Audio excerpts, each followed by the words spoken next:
Hello everyone, welcome to the Strictly Broken YouTube channel. This here, and I'm continuing with our BanG Dream deck profile series. This time we're looking at AfterGlow, which is my personal favorite band, but is unfortunately one of the weaker decks in BanG Dream, but I've definitely put a lot of hours into it because of how much I like the characters. So let's take a look at what the deck does and how it's played. So we're going to jump straight in, looking at the triggers first. Not a lot to discuss here. BanG Dream, as always, you can play multiples of some trigger kinds. So we're playing 6 crit and 6 draw, so 4 PGs and then 2 vanilla draws. The reason we're playing 6/6 is because the way the deck plays is that it's very flexible with its force types. You can go either force 1 or force 2, depending on the matchup and the situations and what you have access to. And because of how the deck functions, and we'll talk about the effects in a second, but you really need to have all your pieces on the board. You need to have the specific characters in the right slots, in play to actually get your effects off. And so you need the draws to be able to find your pieces, and as well as finding your songs in the early game, because you're one of this AfterGlow is one of the few decks that actually cares about playing songs before turn 3. And so you need ways of finding the songs, or finding all your various bits and pieces for your combo. And so draws are really helpful for that. And crits are just good crits. They have high shield value, they kill your opponent, and sometimes you will go force 1 over force 2. But you want to get a balance here. I'm liking the balance a lot. I originally was trying 8 crit 4 draw, and I found that you just didn't have enough ways to get your pieces. Then I tried 8 draw 4 crit, and you just didn't have enough shield value because the deck wants to be putting a lot of cards on the board rather than holding a lot of cards in their hand, which means that it's very hard to maintain any plussing. All your plussings to the board, and it then just turns into advantage and pressure that you use to steamroll your opponent. So the trade lineup is what I'm happy with at the moment.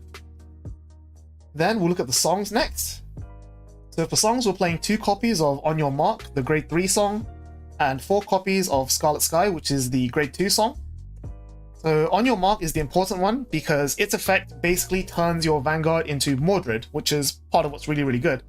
And the second half of the effect is MLB. You get extra force markers during your battle phase.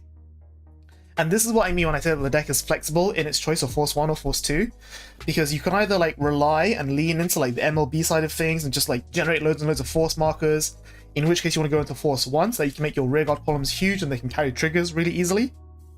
Or you can bank on the fact that you're not going to be getting the full board restand all the time. So you'd rather just restand the front row, get the Mordred effect only, and just use this effect once to get force 2 across your entire front row. That way, when you're attacking with your front row and restanding the 2 rear guards, they'll always have 2 crit pressure going forward, which is really great. So when you're playing 2 of it, even though you want to be playing it every turn from turn 3 onwards, like all BanG Dream decks, you have the ability to search your drop zone and deck for orders, so you don't actually need to see that many of them because you can just keep recycling them all the time. We're playing 4 of the grade 2 order because this is one you want to see in the early game. So its grade 2 effect is On Place. You can search your deck for an AfterGlow that doesn't share a name with a card currently on your Vanguard or rearguard circles, which in the early game, if your board is empty, is pretty much your entire deck.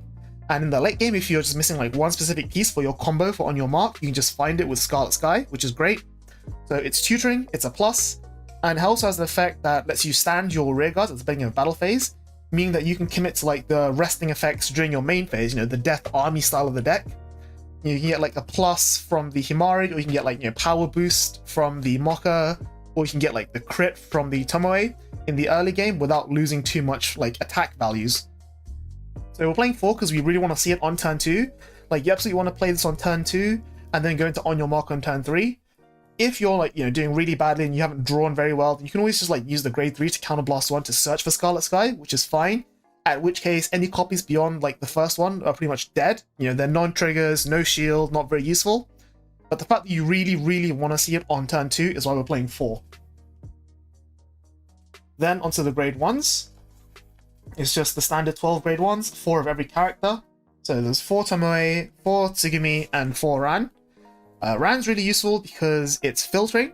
It is unfortunately named once per turn, so you can't use it multiple times in one turn. But it is the ideal ride target because you don't want to be riding either of these because you want them on the rearguard circles as part of the On Your Mark combo. So the draw 1, ditch 1 is really, really useful, and it helps you find your other pieces, it helps you find Scarlet Sky. It's just searching that you need, just that digging into pieces. And the main comparison is the grade 2 Ran.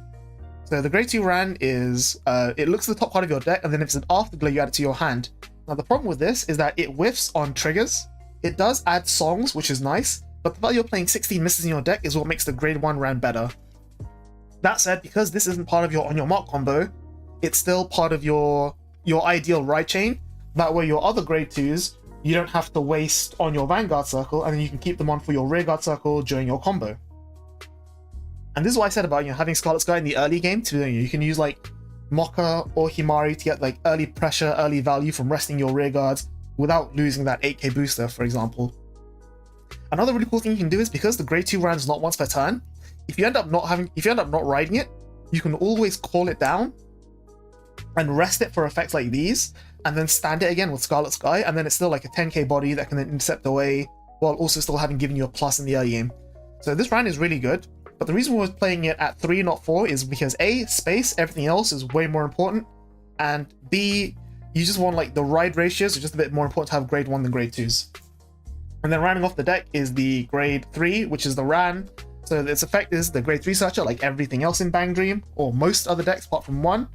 And her second effect is you can rest 2 of your rearguards, choose the same number of your units equal to the rested units for the cost, and they get plus 10k. So it's very similar to Mordred, where it just pumps usually pump herself and one of your 2 attackers. So basically it's like how Mordred pumps itself and the blasted dart. And then by setting up your rested board, that lets you go into Scarlet Sky or on your mark to get some value out of it. It's not amazing, but the plus 10k definitely helps you break values.